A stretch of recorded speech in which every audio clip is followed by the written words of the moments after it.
This part here, it's what I call foundational knowledge questions for the care to commitment as a coach, or your care to commit as the coach in question. There are 10 questions here that will test your knowledge on the section number 3 of this code.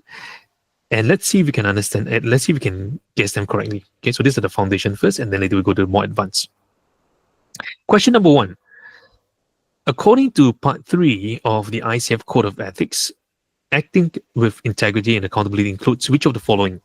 Staying silent unless requested to give ethical input. B. Avoiding uncomfortable conversations to maintain harmony. C.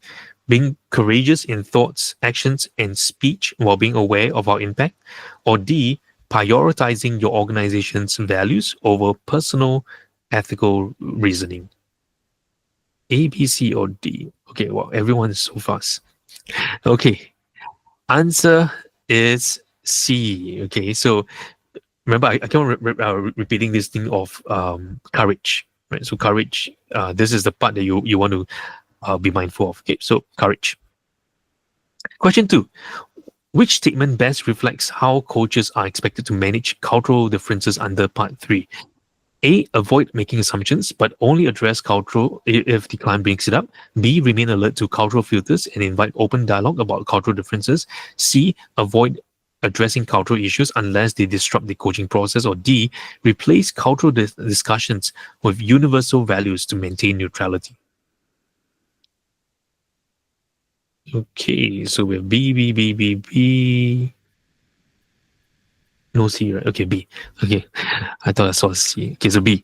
Right, so B, if you got B, you are correct. And you are on the right track. Okay. Question 3. Which of the following best reflects the ICF commitment to ethical growth and maturity? A. Following a code of behavior that prevents ethical violations. B. Continuous self-reflection, self-awareness, and seeking assistance when dilemma arises. Or C. Reporting ethical issues to a third party without discussing with the person involved. Or D. Developing moral instincts so ethical decisions can be made instinctively. Let's see, what is your choice? Okay, so it looks like B. B seems to be the new C for this week. Is B the answer? Okay, so answer is B. Okay, the self-reflection, right? It's very, very important. Okay. Question 4. If a coach witnesses unethical behavior from a peer, what is the first course of action suggested by the code? A. Report the incident to the ICF Ethics Review Board.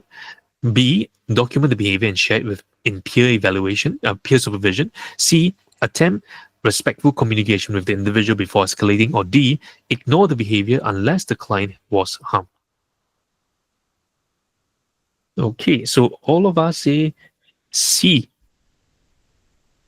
Okay, so C will be the most correct answer. So attempt respectful communication first before escalating. Question 5. How does ICF define ethical behavior according to part 3? A. Behaving in accordance with all sections of the written code. B. Acting in a way that avoids any appearance of wrongdoing. C. Ensuring personal values are never in conflict with the ICF policy. Or D. Going beyond what's written in the Code of Ethics. A, B, C, or D?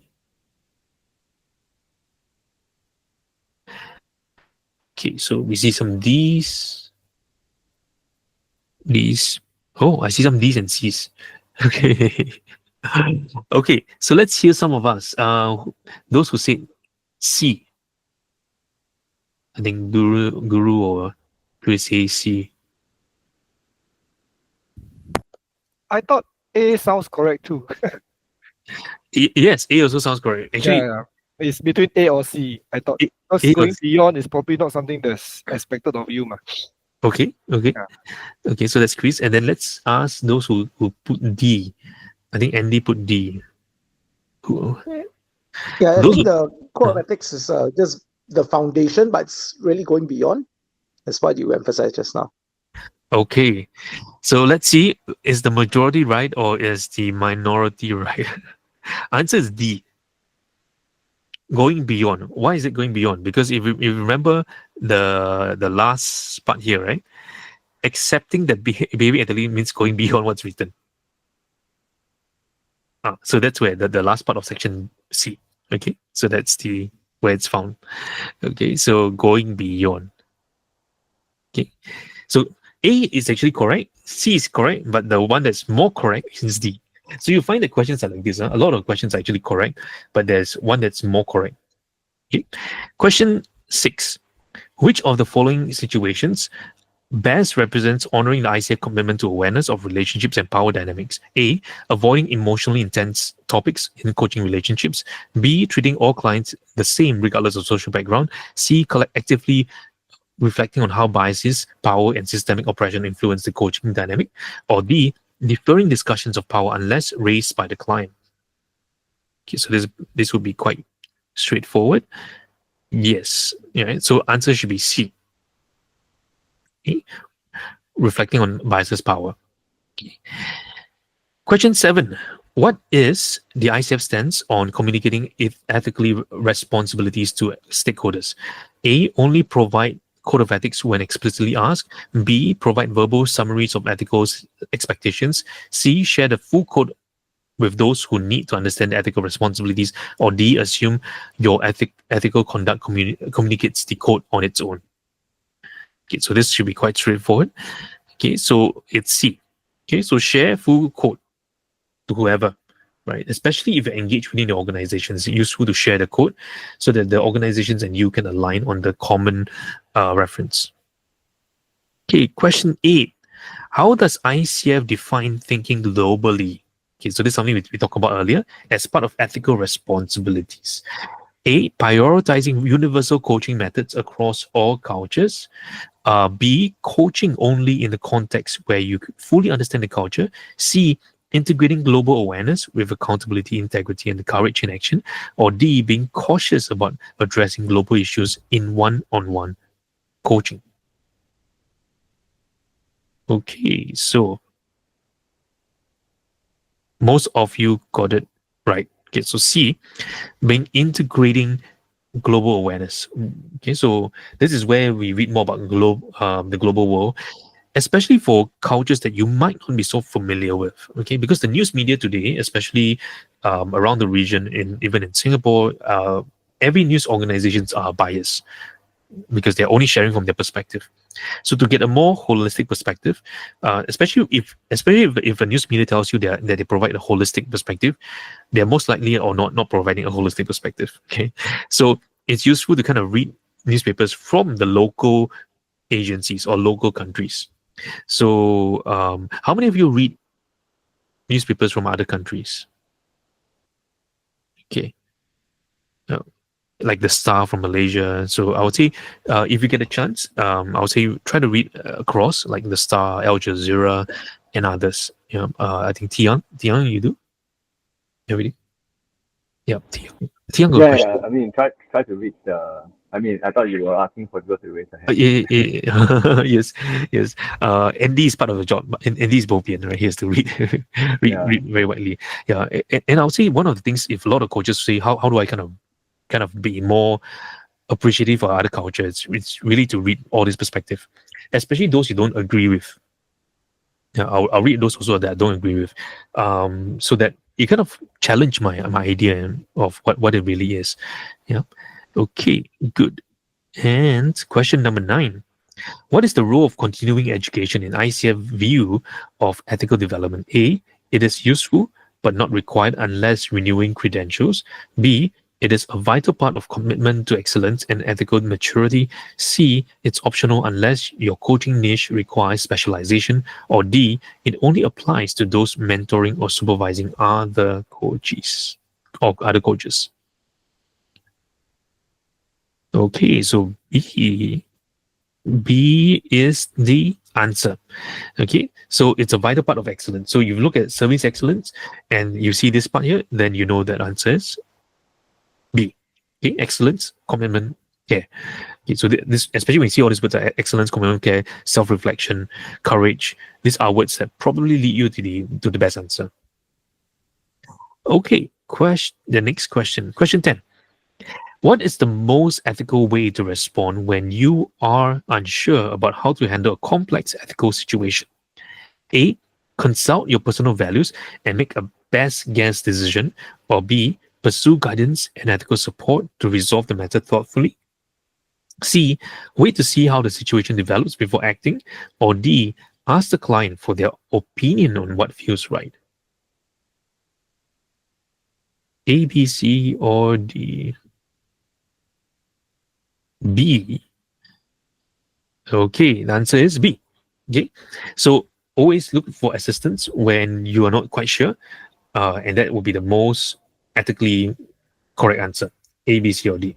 Okay, so let's ask everyone, how many of you got full marks for all this? If you get full marks, you're on the right track. Okay, Guru, you have a question.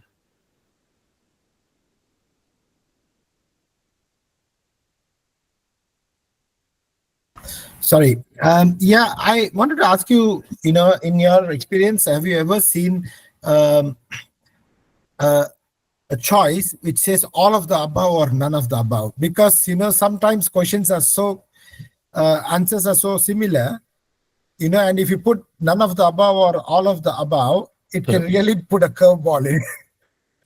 Don't worry. The ICF doesn't have all of above. Oh, so nice, huh?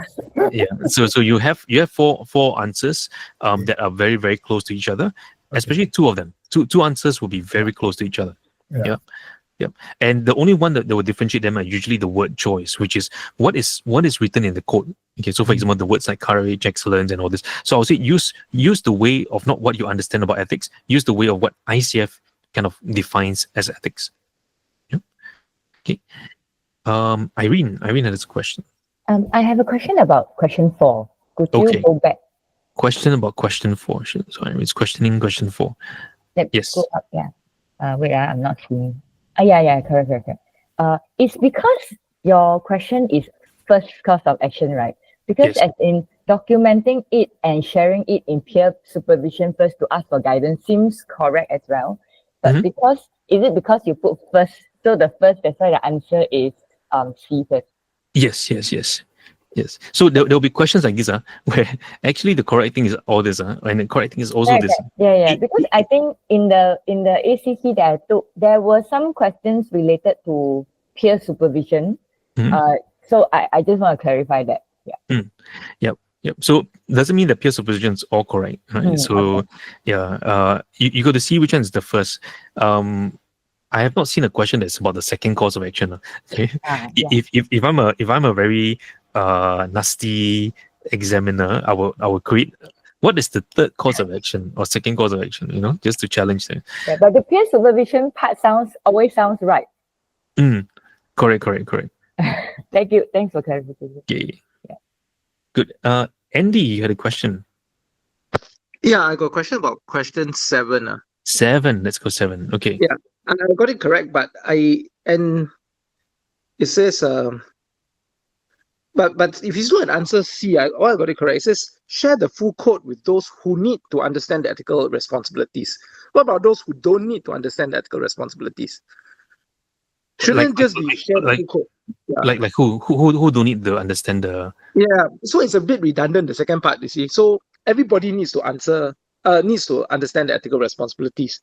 Not everyone. Like for example, your family members doesn't need to know the full code. So here the context is if it's organization engaging you for the coaching, the organization's contractor for renovation doesn't need to know. It only those who need to know need to know. Okay. So that's what it's trying to say, right? So if you think of this in this context, you say, okay, that means the stakeholders, HR, whoever is engaging me, they definitely need to know this. Even the clients. So especially the clients within them that I will be coaching, they need to kind of know. So basically, it's still everyone who's a stakeholder in the whole coaching. Yes, everyone is a stakeholder. Yes. Yep. Okay, so I thought it seems to suggest everyone, because the way it's phrased seems to suggest there are some who are excluded. Yes, there'll be some who's excluded, which is not everyone in the organization. For example, if you are in a large organization, the CEO is not the one making the decision. Maybe it's the C-1, or maybe the group directors, or whichever it is. Does the CEO need to know the full code? The answer is no. Would it be useful for him to know? Yes. But because he's not dealing directly with the coaches and because it's more for the middle leaders. If today the CEO decides to hire the coach for the C-suite members, okay, then the CEO needs to know. But if today the CEO just allows the CHRO to go and decide, who needs to know? CHRO needs to know. But then the other people who are doing the middle management coaching doesn't need to know. Okay, got it. Thanks. Okay, good.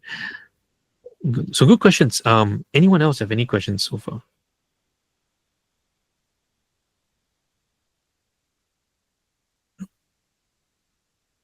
Great. Yeah, easy.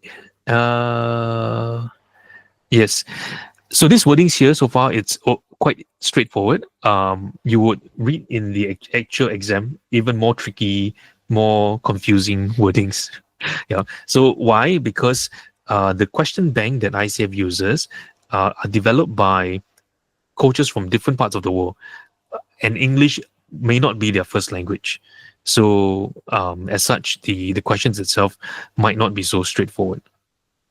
Okay, but everyone will align back to the common way it's phrased within the ICF Code of Ethics. Okay, so that's common across all. Okay, good. All right. So if this is easy, shall we go to more challenging one? So this part, I call this the 20 challenging questions from section 3, because section 3, most coaches will skip past part 3. Right, and then they just think that I know already, right? But they don't realize that because it's so the reason why it's so difficult is because there's specific words that's used in section 3 that may be different from how we think about ethics as a whole. Okay, so this part, there are 20 questions. If you score 80% and more, you are on the right track. If you score 80% or less, then I welcome you to rewatch this video once it's on YouTube. By the way, all the other videos are also found, will be coming up on YouTube as well as on the podcast series. So you can catch up on those and then subscribe to that, and then you can rewatch them. Okay. All right. So let's come into the advanced knowledge question. So question number 1. A coach is working with a client from a culture that discourages open emotional expression. The coach encourages the client to be more vulnerable during the sessions. Which ethical concern is the most relevant here? A, the coach is not coaching to the client's agenda. B, the coach is not demonstrating cultural respect and sensitivity. C, the coach is offering therapeutic advice beyond the scope. Or D, the coach is failing to manage emotional boundaries. Okay, I noticed this time is slower for people to type.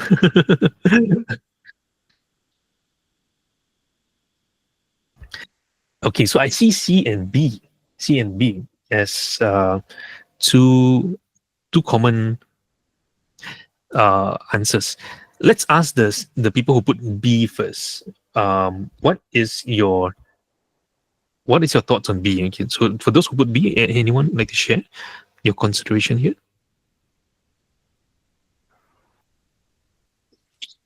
Desmond here. Okay. I thought when a coach encourages client to be more vulnerable, I mean, I guess the way it's phrased, it comes across as maybe it's the manner in which the coach does it. If there's a way to do it respectfully, from a point of curiosity, like you mentioned, that was mentioned earlier on this, then maybe that is a better approach, or one that demonstrates some sensitivity and respectfulness for the local culture.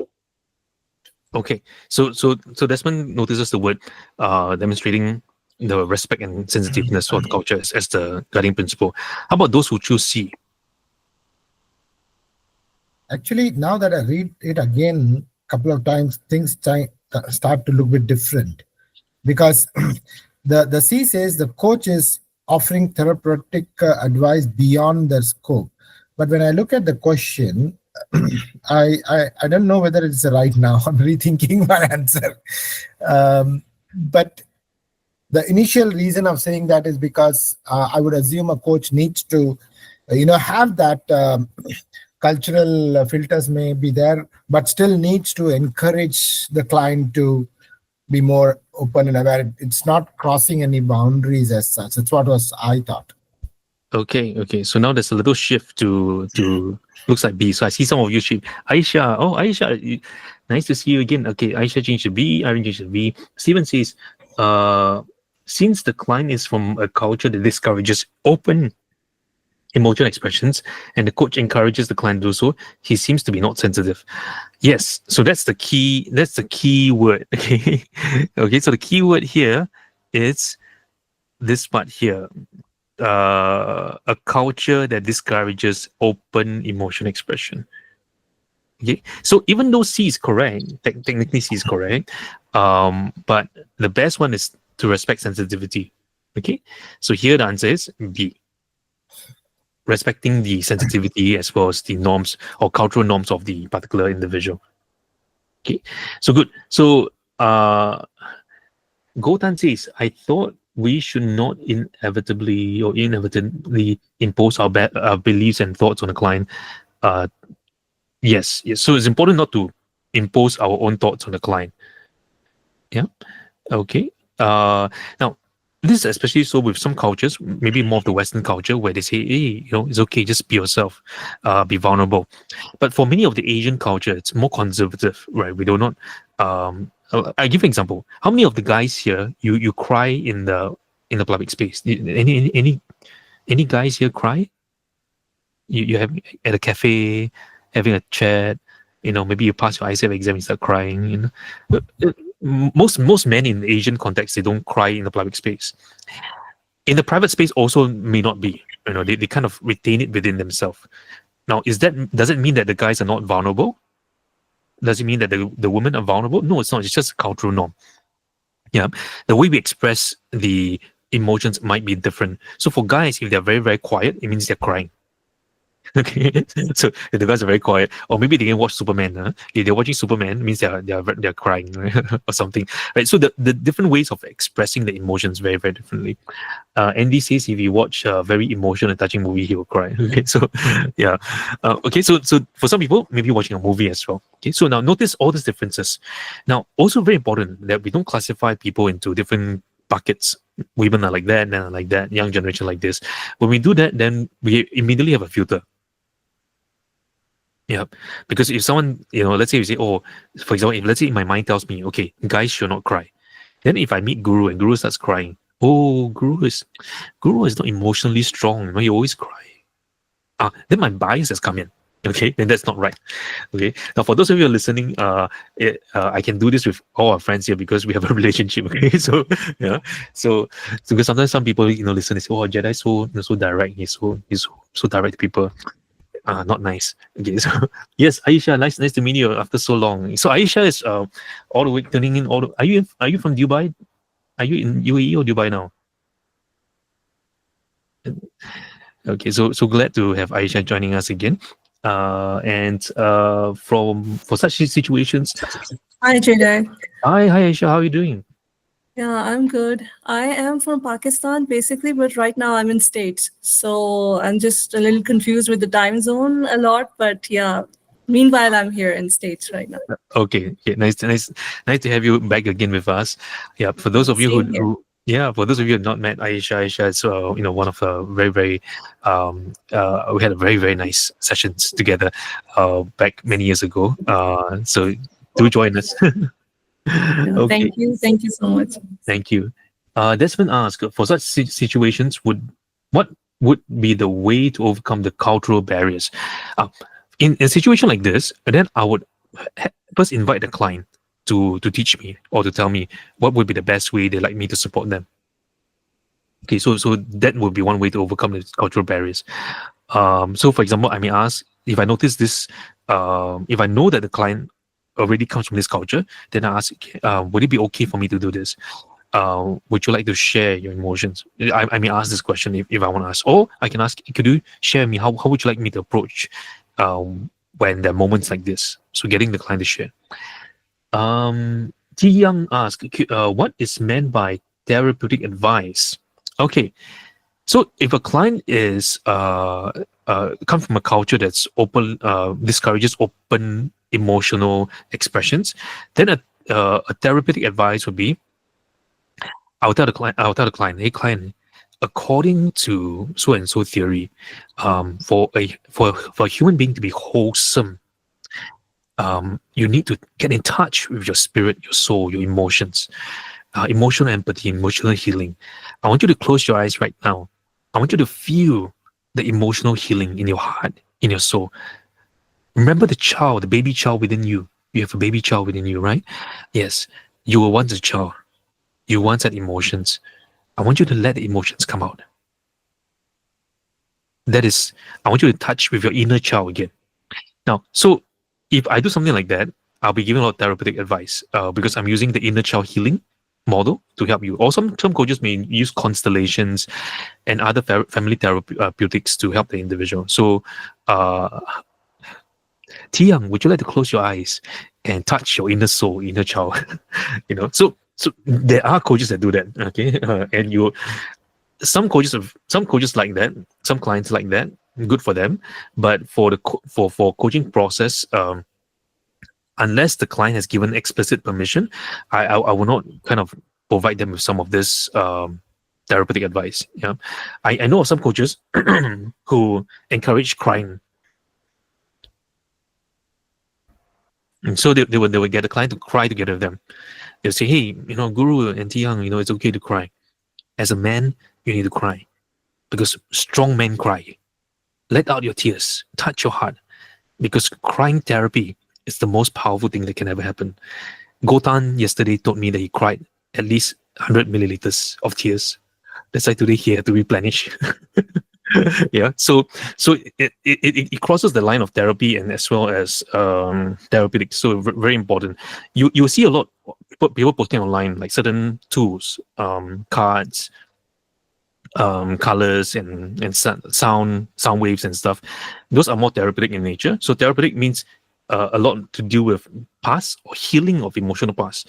So when you look at the word therapy, it is a lot more of the healing of past, typically emotional past. Yeah, and a lot of counselors may use therapeutic methods to help the client. The coach, on the other hand, is we recognize that there was a past. We recognize there was a certain setback, certain scarring. But my role here is to help you move forward. My role here is to help you to take the learnings from the past and move forward. Okay? We may not entirely heal from the past, but at least we can move one step forward. Okay, so that's the role of the coach. So great questions from everyone. How do you find the first question? Okay, good. Okay, so if you take more than 60 seconds, then the timing is a bit tight already, yeah, for the first question. Okay, good. Question number 2. Which of the following best demonstrates a coach acting with ethical maturity? A, seeking peer support only when they are unsure of the code. B, using ethical guidelines reactively when faced with dilemmas. C, proactively engage in self-reflection and peer conversations about ethical scenarios. Or D, memorizing the code of ethics and apply it verbatim. Okay, so C. Okay, so C is the correct answer. So this one should be quite straightforward. Okay, so C, proactively engaging in self-reflection. Question 3. A coach notices that a colleague consistently uses cultural insensitive metaphors. What is the most ethically aligned next step? A, report the colleague immediately to ICF. B, say nothing, it's not their place. C, raise the concern respectfully with the colleague and ask, and if needed, seek guidance. Or D, avoid working the colleague and move on. Okay, so this one should be straightforward as well. C, yep, raise the concern respectfully. This is also part of the code of ethics. Okay, so C would be the one. Question 4. Here, answer is there. Okay.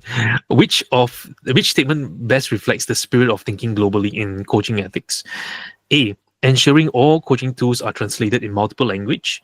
B, considering how one's actions as a coach impact communities and not just individuals. C, avoiding political conversations with client. Or D, working only with client from own country for simplicity.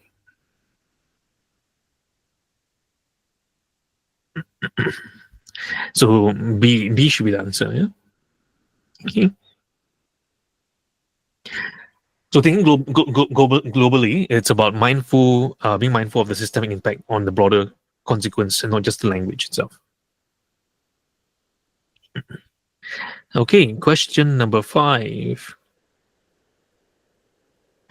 A coach is praised for never having had an ethical issue. What might suggest this? A, the coach is exceptionally ethical. B, the coach may be avoiding ethical complexity. C, the coach has mastered all coaching situations. Or D, the coach is not coaching enough clients. Okay.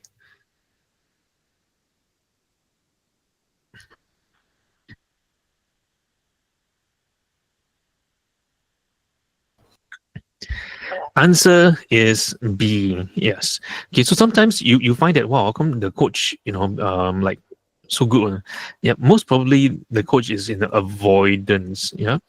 All are correct, but which is more correct? Okay. So yes, all are correct. Yeah. Now to see that someone's exceptionally ethical, very very hard to believe. Yeah. Because all of us are human beings. At the end of the day, we have certain morals and principles that we live by. So B, it's something to think about. Okay, so ethical complexity. Question number 6: which action best exemplifies going beyond what is written in the code of ethics? That's part A. A, strictly following the core competencies in each session. B, applying a personal moral compass in alignment with the code. Or C, contacting ICF for guidance in every session. Or D, avoiding challenging conversations to prevent ethical errors. A, B, C, or D. Okay, so B is B. B, so most of us say B. Okay. Answer is B. Okay, so when there's nothing written, then we will use our own ethical foundation as the highest way to kind of navigate, or be a little compass to help us navigate through. Okay, so B will be the best. Question 7: a coach becomes aware of an unethical practice by another coach but fears retaliation if they speak up. What does the code encourage? A, say nothing, protect one's reputation. B, anonymously report it with the evidence. C, avoid the coach and let someone else address it. Or D, attempt to raise the concern respectfully and seek ethical guidance if needed. Okay, so this one should be quite easy. D, attempt to raise the concern respectfully and seek ethical guidance if needed. Okay, so D. Okay. Question 8. What does being aware of our impact imply in coaching?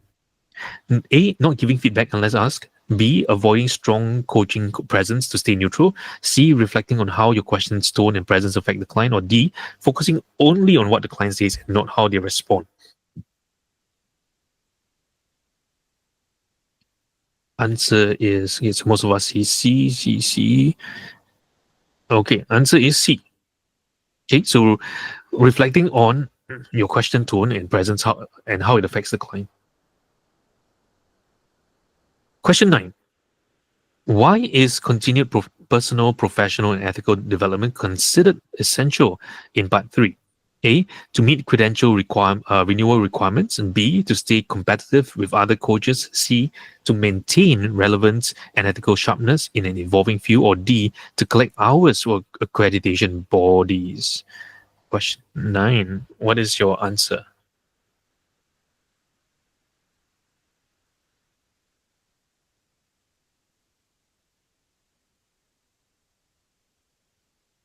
Okay, answer is C. Okay, C, to maintain relevance and ethical sharpness in evolving field. Okay, any questions here so far for this one? Okay, then question 10. A coach believes they are fair but realizes in retrospect they treat a younger client more leniently than others. Which ethical principles applies? A, managing performance expectations. B, avoiding systemic oppression and biases in relationships. Or C, setting clear contracts. Or D, practicing direct communication. Okay, let me see. B. B? Okay, so most of us say B. B is the correct answer. Okay. Question 11. A coach avoids discussing culture because they treat everyone the same. What ethical tension Okay, does this most likely review? A, the coach is demonstrating equality in coaching. B, the coach is bypassing the necessary cultural awareness. C, the coach is focusing on strength-based practice. D, the coach is applying systemic neutrality as best practice.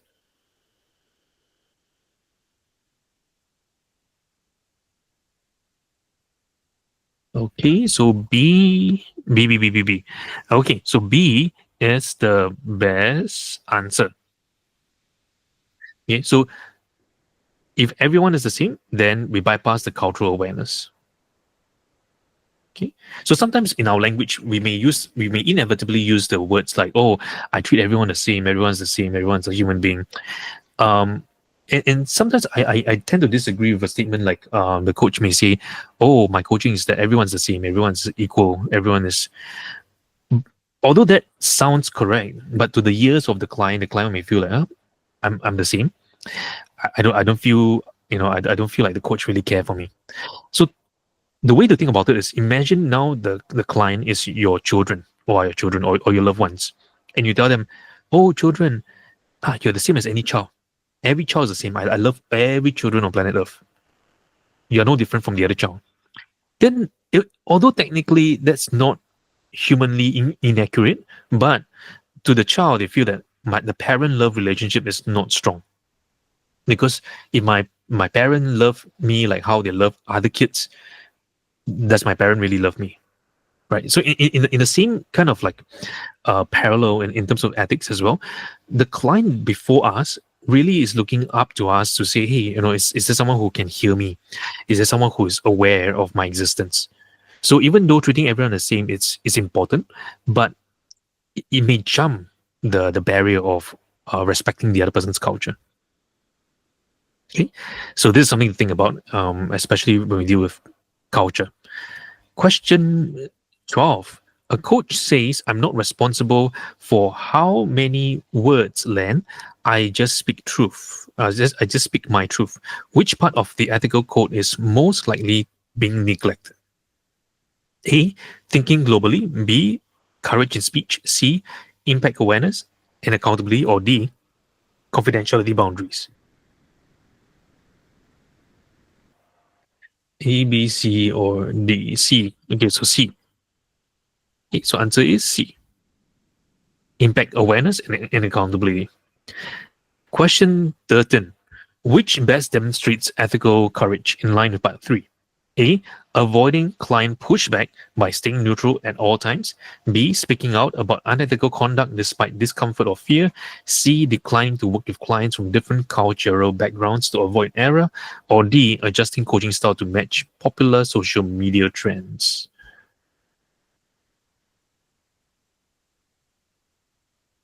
Okay.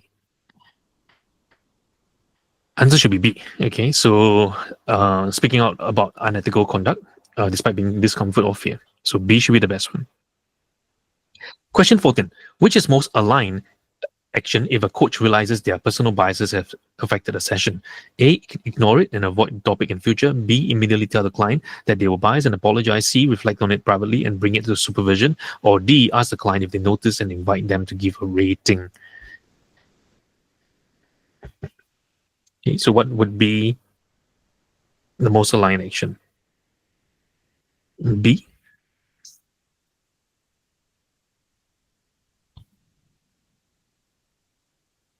Okay, so I see some B, some C's. Okay, so for those who put B, why do you choose B?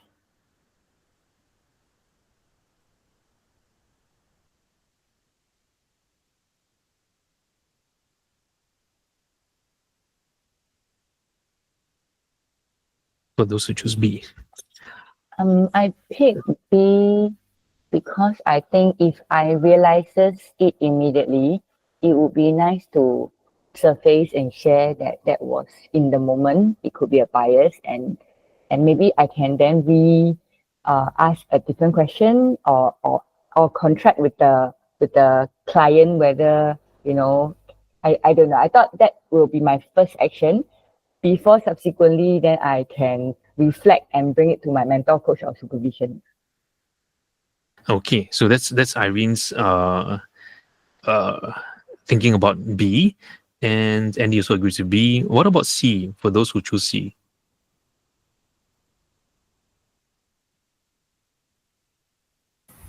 I thought it is more correct. See, instead of talking, I mean, disrupting or taking it off track with the client in the session, I thought it is better to reflect and then take it to supervision rather than bring it. So I felt C is more apt in this scenario. Okay, so B and C sounds okay. And but which one is more of the code of ethics? That there was one word that kind of make it different. The answer should be C, because in the code of ethics it talks about it as well, where if I realize that my personal bias has affected the situation, I first kind of reflect on it. That's the first step, self-reflection. And then after that, bring it to a supervisor, bring it to a coach mentor to kind of do it, right? And I may not kind of immediately raise this up, because we do not know how the client's perceiving it as well, right? So what is most biased to me, but my own personal bias may not have such an immediate impact on the coaching conversation as yet. So therefore, immediately tell the client might not be the first step, because the client may not know. Yeah, the client may not know. Okay, so Stephen.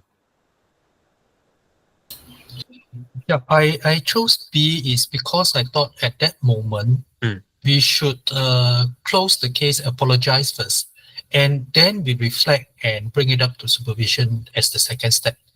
Because in one of the conversation or one of the classes we had, we also thought that if the coach finds something is he said something wrong, just apologize and carry on the conversation, and you will build trust from the client also. Okay, so this is different from personal biases. Okay, so for example, what are personal biases? But personal biases could be things like, say for example, if I'm coaching someone younger, I may think that they have not had enough life experiences, so that's why they're thinking things like that. So that I may not realize that I'm coaching that this is going on in the coaching conversation. So, but here, because we do not know the client's outcome, the client's reaction to it, so we will take it plainly from the scenario itself. There is no impact to the client, for example, right? That means the client doesn't react to it negatively at this current moment, even though it says affect the coach realizes that it's affected the session, but from the client's receiving it, the client has not yet responded to that situation. But then could it be our assumption? Maybe the client just keep quiet, but actually it could be. It could be, but we do not know. So if we look at the question scenario just based on pure whatever information is given us, right? We do not know whether it's impacted the client or not impacted the client. It means we do not know the client's response. We only know it affected the session, but we do not know the client's response back end. So as such, to choose the best possible option, even though B is also okay, we will choose one that's more aligned to the code of ethics based on whatever information is there. So if the sentence is just like this without anything behind, for example, if behind says that the client feels a bit disrespected, or the behind says that the client was a bit taken aback by then B would be the more correct one. But here we do not know what is the client's reaction to that. So because we do not know that, then C would be the more accurate answer. Yes. So Tian is correct. So if the behind of this sentence says something about the client's reaction, then B will be the more correct answer. Even though B is also okay. So it doesn't mean that B is wrong. It just means that based on whatever the sentence is telling us, we just respond to that sentence. Okay. So good. There'll be questions like this. There will be that purposely don't give you the last part, right? And Guru, yes. I was thinking in this case, if you want to go back to the client, it still is right to reflect privately, bring it to supervision, and in the next session, maybe talk about that before the session to the client, because now you are more empowered to manage that with the client, isn't it? Yes, yes. So if I know that it's not directly I mean, if the client responds normally, and then I go back and reflect and then bring supervision to discuss what I would do. Because in the supervisory session, maybe we reflect and we realize, okay, we should just move on, right? We just, because sometimes some in some scenarios when you go back and tell the client again, and the client actually was okay, but then we couldn't tell the client, and then it become not okay. Yeah. So that's why reflecting on it privately to what degree is this personal bias affecting the session? For example, sometimes personal bias could be as simple as maybe the color of my clothes. Some clients don't like me wearing white. They think white represents death. Okay, so they say, okay, you shouldn't wear white for coaching session because white's not good. It doesn't bring good luck. I'd rather you wear red. You must wear red, bright, and then you must have red hair to bring. So I know some coaches have a very strong belief of the colors that they wear, because the colors they wear impact the client's luck and prosperity. But this is the coach perspective, right? So it could influence the conversation itself. Mhm. Yep. Okay, good. Irene. Yeah, Irene says now she knows why she lost 20% of her exam. So actually Irene understood the code of ethics, but the reality is that sometimes the question itself, right, the way it's phrased, might cause you to choose the wrong answer. So it doesn't mean B is wrong. So those who you choose B, actually you're correct, but the because of the way the question is phrased, and that's why the C will be the more correct. Yep. Okay, good. Question 15. You discover a colleague offering coaching but clearly mixing therapy techniques. What should you do first? Publicly warn others on social media. B. Report them directly to ICF Ethics Committee. Or C. Approach them respectfully to discuss your concern. Or D. Ignore it unless a client is harmed.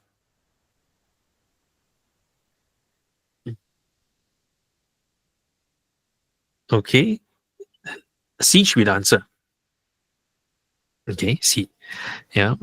Today I've seen a lot of A, right? On social media, I see a lot of this, where a coach is not happy with another coach, and then the other coach says something online, and then the coach says, "Oh, I'm not trying to warn others. I'm just trying to state because it crossed the ethical boundary." But actually, the coach is actually publicly warning others. So there are coaches out there who put on a facade of trying to present themselves ethical, but actually are doing unethical things. So there's something to be careful of as well. Okay. Okay. 16. When the quote says behave ethically means going beyond what is written, what does it imply? A. Follow your emotions all above. B. Only act on situations specifically listed in the quote. C. Apply values like integrity even in undefined scenarios. Or D. Refer only to local legal requirements.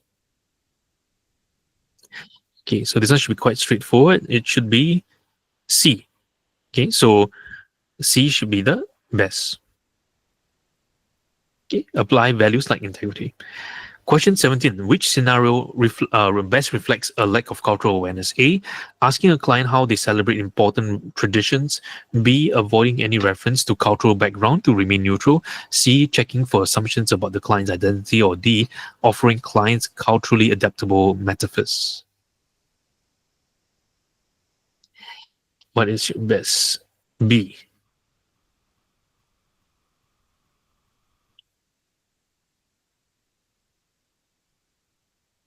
B. Okay, so most of us say B, to remain neutral.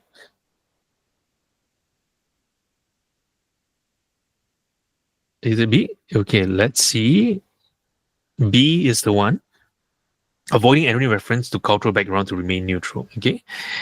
Now, question 18. Which of the following most aligns with maintaining ethical relationships as defined by part 3? A. Building emotional intimacy to increase client loyalty. B. Avoiding power differences by acting like a friend. C. Acknowledging power dynamics and adjusting behavior respectfully. Or D. Encouraging clients to depend on you emotionally. A, B, C, or D. Okay, so this one should be quite straightforward. Answer should be C. Okay, so C. Okay, I know some coaches they like to do the friend one, which is you're my friend, so let's co-create. We're on equal grounds, so let's become like a friend. But sometimes this doesn't really work very well, right? Because there may be issues and instances where ethics is being called in question, but then because you're a friend, what should you do, right? Then there will be more challenges. Okay. 19. What is a key reason why ethical growth is described as continuous? A. Ethics changes annually and coach must keep up. B. Clients demand new ethical standards each year. C. New contexts and relationships require ongoing discernment. Or D. It's required to renew in the ICF membership. Why do we need to keep going? Is it because ICF says so? Okay. Yeah. So technically, A on the ICF Code of Ethics is renewed every 3 years. So every 3 years, a committee of the ethics committee will come together, discuss if we need to update, change, modify, improve on the Code of Ethics, right? So every 3 years, and every year they'll kind of look at it again if there's some emerging things that we need to change. Yeah. Yes, D is also correct, but D is not the most correct one because even though it's part of your renewal cycle, like Guru is going through, but it's not because you have to do it. Yeah. Okay. So that's the reason why. Question 20. A coach is invited to speak at an event where the host has made derogatory statements online. Which is the coach's best ethical response?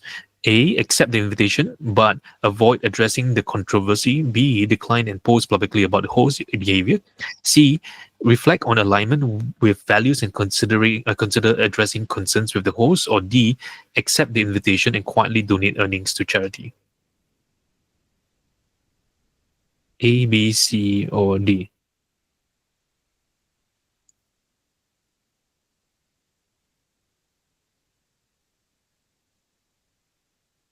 Okay.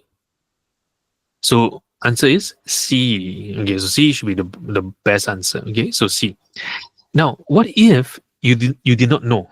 What if it's a post session, right? So after speaking, then you realize that the host made those statements. Then someone told you, "Oh, do you know that this host is a terrible person? He made a statement before," but you already spoken, and now the client's questioning you. Why didn't you do your due diligence? Okay, so this could happen as well. So the question could be a post or pre-event or post-event, right? And this is also something important for us. From one culture, they may see a statement as being insensitive. From another culture, they may see a sentence as being okay. Okay, so so this is also something to be mindful of.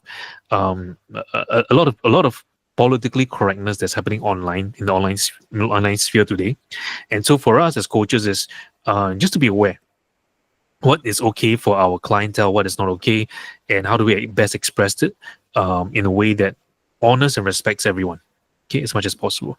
So if you got all 20 questions correct, congratulations, you should be able to pass your ACE exam. How do you feel so far about the questions? Okay, so Steven got 19. 19 is quite good already. Yeah. So if you got 19, but which means your other sections cannot have any more wrong. Yeah. Because the official exam you have only about 90 minutes to complete. So you'll feel that it's quite rush. Yeah, quite rush. So 76%, yes, to pass. 76%. So which is you probably only can get 5 wrong or 10 wrong, 5 or 7 wrong. Yeah. So we aim for pass, okay? But for all of us here, we should aim for full marks, above 90%. That is the goal. So far, nobody has had 100% yet, but we hope that out of here, at least someone can get 100%. Okay. Yes, 1% means one wrong. one of the question got wrong. Yeah. Okay. So one of the important things to do is as we go through the subsequent sessions as well, to kind of revisit this closer to the exam again. You know, especially on this ethics and the way it's phrased, and slowing down, and don't second guess yourself. Okay, because sometimes we second guess ourselves, and then originally it was correct answer, but then we changed answer. You know, and go in with a very, very open mind. Okay, going very, very open mind, because sometimes what seems correct might not be correct. Okay, and the second guessing may kind of impact your decision and your choice. So in our subsequent session, we go into the part 4, which is also very, very important, and that is also going to be just as challenging. Part 4 has many parts, that is where they will craft scenarios and questions for ACC and PCC level. So it's going to be a little bit more challenging again, right? So I'll encourage all of us to read the question itself, the keywords. You know, like here we discover the keywords are self-reflection, reflect, raising the supervision, so courage, commitment. So if you hear these words, more or less, these are the correct answers. You know? Okay, so great job, everyone. Give us a round of applause. You guys survived today's session, and yeah. So in our next session, not tomorrow, the following session, we will go into section number 4. So you notice my part 4 there, or the question there. Okay, so it gets more exciting. Okay, so I'll make it more and more challenging for all of us, to prepare ourselves for the next section.